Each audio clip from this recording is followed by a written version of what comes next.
አንዳንዴ ይሆናል ያሉት አይሆንም፣ አይሆንም ያሉት ይሆናል የሚባል ነገር አለ። እናንተ አረረረረ ዛሬ ከባድ ሚስጥር ነው የሰማሁት ጋይስ።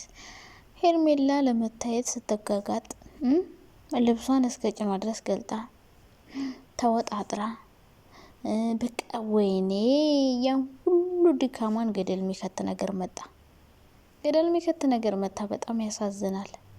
በእውነቱ ሄርሜላ ምንድን ነው የሚሻልሽ ግን አንቺ? አሁን እነዚህ ልጆች አብረው ሲሆኑ ሄርሚ ምን ልትሆን ነው? አሁን ኤሌክትሪክ ልትይዝ ነው ወይስ ደግሞ ሁለተኛ ሚስት አንዳንዴ ውሽም አሁን አንዳንዴ እየመጣ እንዲደብርባት ልትፈቅድለት ነው ወይስ ደግሞ ሌላ ቼክ ተጠብሳለች? እንደው ሌሎች ወንዶች እኮ ለዚች ልጅ አልታያት አለው። ጋይስ ምን ይሻለናል?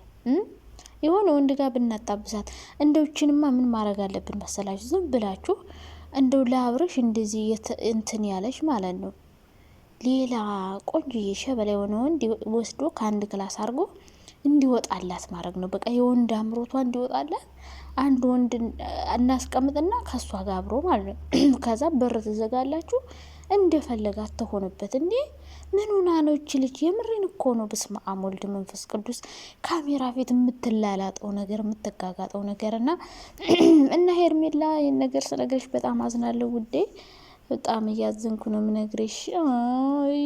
ሁለቱ ሰዎች ሊታረቁ ነው። ሩታ ካናዳ መሄዱንም ተወችው፣ ከቤት ውጣ ማለቱንም ተወችው። ምክንያቱም መጨቃጨቅም አልፈለገች፣ መነታረክም አልፈለገች። ስታየው ደግሞ አብረሽ እየሄደ የሩታ እንዳለ ነው የሚያየው፣ ያንቺ አልታየው ብሏል። በሁሉ ነገሯ እየቀና ነው። እሷን ማቀፍ ይፈልጋል፣ መሳም ይፈልጋል። በቃ እሷ ጋር ሲሄድ ሁለቱንም ማጫወት ይፈልጋል። ይሁን አይዱ ነው ብቻ ሩታ ጋር ሲሄድ በጣም ነው የሆነ የሚቆላው። ከዛ ደግሞ ሄርሜላ ተቆላልታ ተጠብቀዋለች። ግን ሄርሜላ ጭራሽ ነው ማትታየው እና ማለት ነው አንቺ ማትታየው ለምን ታውቂያለሽ? ቆንጆ ስላልሆንሽ አይደለም እኮ ቆንጆ ደግሞ አሽሙር ደግሞ ለሩታ ማለት ነው እየተናገረች እኔ ቆንጆ አይደለሁም እንዴ ምናምን። ከዛ ደግሞ እኔ በጣም ጥሩ ሰው ነኝ፣ ተንከባካቢ ነኝ። እሷ ከቤት ስታስወጡ እኔ ቤት ላስገባው ነው። እኔ ለወንድ ልጅ ክብር አለኝ። ማሬ እንደዛ አይነት ነገር ሩታ በፊት በጣም ነው ያሳየችን። ሩታ ለፍቅር በጣም አንደኛ ናት። የምር ፍቅር አሰጣጥ በጣም ነው የምትችልበት። አማ ላይ ሆነ አይደል እንዲ አብረሽን ልቡን ቅርጥፍ አርገ ወሰደችው። መጀመሪያ አልፈልግም ያለ ሰው እንደምንም ብላኮ የራሱ አደረገችው። አንቺ እኮ አልቻልሽም ማድረግ እና ሩታ ምንድነው ስህተት የሰራችው? መጀመሪያ የፍቅር ጥያቄ ማቅረቧ ብዙም ደስተኛ አልነበረም ብዙ ሰው። ሲቀጥል ደግሞ ቤተሰቦቿ ጋር ኦ ማይ ጋድ ያኔ በጣም ትልቅ ስህተት ነበር የሰራችው። ዞሮ ዞሮ ሰው የማይሳሳት የለም። ግን ያኔ እሱ ቢያንስ ትዳር የለው። አሁን ግን ትዳር ያለውን ሰው አማልላለሁ የግሌ አደርጋለሁ ብለሽ የምትላላጩ እኔ በጣም እየፈራሁ ነው ጋይስ። እቺ ልጅ ነገ በፓንትና በጡት ማስያዣ እንዳትመጣብን። እሱን አማልላለሁ ብላ ማለት ነው የሩታ ዳሌ ታየው ብላ እንትን ሼፒ ቀሚስ ለብሳ ባለፈው ሩታ እያያት ነበር አይደል? ልክ የእሷን አይነት ከለር ለበሰች። እናንተ አይገርማችሁም? ባለፈው ጥቁር በነጭ ከለር ያላት ቀሚስ ቆንጅዬ ሁላችን የምንወዳት አይነት ቀሚስ ነበር የለበሰችው። ያን ያሁን ዳልሽ ምናምን እያለ ሩታን እያዞረ እያያት ነበር። ትናንት ደግሞ ሄርሜላ እያችኋታ ነጭ በቡኒ ያኑ ቀሚስ ለብሰው መጣችና በጣም ይገርመኛል። ከሩታ ጋር ለመወዳደር የምታደርጊው ጥረት አንቺ ምንሽ ነው? ከልጅ እናት ጋር ልወዳደር የምትይ ማለት ነው። በስመ አብ ሰው እንዴት ልኩን አውቆ አይኖርም ጋይስ? ልክሽን ወቂ እንጂ እናቱ ምንድነው? አንቺ እኮ በለበሰ በተጋጋጠ ልክ እሷን ለመምሰል ሂማን ሄር ስትሰራ ሂማን ሄር ቀሚስ የሩታን ቀሚስ ተለብሳለች።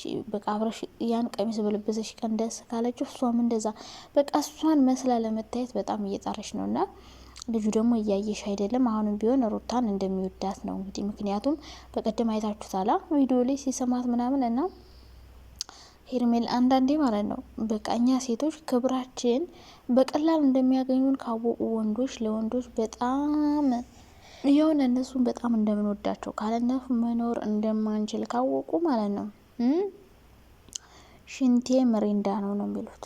ሽንቴ መሬንዳ ነው በቃ ነው ብለው የሚሆኑባችሁ ላያችሁ ላይ ማለት ነውና አንዳንዴ ራሳችሁን አስከብሩ፣ ለራሳችሁ ቦታ ስጡ፣ ጊዜ ስጡ እንጂ ያ ሰው እንዴ ብለሽ በተጋጋጠ በተቀባባ አይደለም። የሰው ልጅ የሚያስወድደው የሚያስከብረው ባህሪሽ ነው፣ ጸባይሽ፣ ሁኔታሽ እንጂ ዝም ብለሽ ያንን ሰው ለመምሰል ያኔ የዛን ሰው ልብስ ብትለብሽ የዛን ሰው ሜካፕ ብትቀቢ ላትታዩ ትችያለሽ እና ከሩታ ጋር መወዳደር ትንሽ ይከብዳል። ምክንያቱም በጣም ብዙ መስዋዕት ከፍላ ነው ከአብርሽ ጋር የሆነችው። ነገር ግን ያ የከፈለችው መስዋዕት ካለቅጥ ለሱ ፍቅር መስጠቷ በቃ ከመጠን በላይ እሱ መቅረቧ ከመጠን በላይ ለሱ ማሰቧ ደግሞ ይሄው ከባድ የሆነ ዋጋ ነው ያስከፈላት እና አንቺም ቢሆን አሁን እንደምን ብለሽ እንደፈለገሽ ተጋግጠሽም ልብስሽን አውልቀሽም ሆነ ራቁትሽን ሄደሽም ሆነ የራስሽ ልታረጊ ትችላለሽ። ግን ይህ ሰው ነገ ሌላ ሰው ጋር መሄዱ አይቀርም። ምክንያቱም አንቺን በቀላሉ ነው ያገኘሽ፣ በጣም ለምንሹ ነው ያገኘሽ። የትም አትሄድም ብሎ እንደፈለገው ነው የሚያደርግሽ አብረሹ ብትሆኝ እንኳን። ሲቀጥል ደግሞ አብረሹ ልትሆኝ ሊሆን አይችልም። ምክንያቱም የልጁን እናት አሁንም ይወዳታል፣ ልጁን ለማየት ይሄዳል። እሱ በብዙ መንገድ ይገናኛሉ እና አንቺ ምንድነው የሆንሽው? በቃ የፍቅር መቃስ፣ የፍቅር በሽታ ተንከሲስ ነገር ነው እየሆንሽባቸው ያለሽው እንጂ አንቺም ከአብረሽ ጋር ባትሆኝ አብረሽ ሁሌ ብቻውን ቢሰራ ሩታ ወደ አብረሽ መመለሱ አይቀርም። ይህን ነገር ቢያቆም ሩታ ትመለሳለች። ምክንያቱም ብዙ ቦታ እያለች ነው ሩታ አብረሽን የጠላቸው ሴት ጋር የሚጋጋጠው ነገር ነው። በቃ ሄዶ መለጠፍ፣ ሄዶ እና በተባለ ቦታ መሄድ። ይሄ ነገሩን ደግሞ ሩታ አልወደደችለትም። ገብቷችኋላ? ይሄ ልጅ ቢተዋት ይችልሽ ሩታ አብራ የመሆን ቻንስ አላት ብዬ አስባለሁ። እና ሄርሜላዬ አንቺ እንደዚህ ዳሌሽን እያገላበጥሽ አብረሽን ለመማረክ ከምትጋጋጭ ሌላ ቼከስ ጠብሰሽ ለዛ ብታሳዩ ጥሩ ነው ብዬ አስባለሁ። ምክንያቱም እነሱ አሁን ሊታረቁ ነው፣ ቤተሰብ እየገባበት ነው። የአብረሽ እህት የሩታ ክስት ምናምን ብቻ። እቺ የአብረሽ እህት ግን ጋይስ የት ነው የምትኖረው? አዲስ አበባ ቡታጅራ ብዙ ቪዲዮ ላይ አይታለሁ። እና አደገኛ ዩቲዩበር ሆነች እኮ ጋይስ እንደዋዛ መታና እንደዛ ብታረጊ ጥሩ ነው። አንደኛ ቤተሰብ አይፈልግሽም፣ ሁለተኛ እሱ ራሱ አይፈልግሽም፣ ሶስተኛ ኦዲየንስ ራሱ አይፈልግሽም። እና እንደ ሴት የሴት የሚያስከብር ስራ ስሪ ባክሽ፣ አታዋርጅን ማለት ነው። ምንድን ነው እንደዚህ? እኮ ሴት እኮ እንደዚህ አያደርግም፣ ነውር ነው። የሴት ባህሪ አይደለም ወንድ ልጅ መለማመጥ፣ ወንድ ልጅ መደመን፣ ወንድ ልጅ አብረ ይሁን በግድ የሆነ ነገር ቢታየው ብዬ የለበስኩ የሆነ ነገር ቢታየው ብዬ አደረግኩ። ምንድን ነው አንቺ? እሱ ካልፈለገ እኮ አልፈለገም ነው። እና ሄርሜላን አንድ ወንድ ቆንጆ ወንድ አምጦ እንጫ ያለው ወንድ ከዛ አንድ ክላስ ዝጓቸውና የወንድ አምሮቷን ታውጣ በቃ። ከዛ በኋላ ከነዚህ ልጆች ህይወት ተወጣለች ብዬ ነው ማስበው እንጂ እቺ ልጅማ ወንድም አስገድዳ ትደፍራለች ጋይስ። ኧረ በስመ አብ ወወልድ ወመንፈስ ቅዱስ። ምንድነው እንደዚህ አይነት ውርደት? እና እኔ ሄርም የምታደርገው ነገር በጣም ነው የሚያናድደኝ የምር።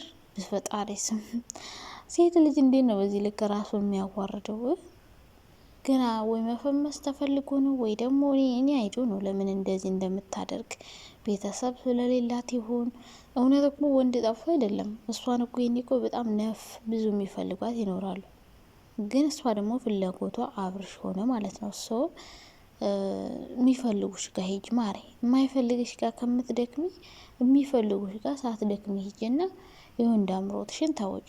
ከዛ ውጭ የሰው ባላይ ፊት በግድ ልነጠፍል ልጎዝጎዝል ምን ይሄ ነው?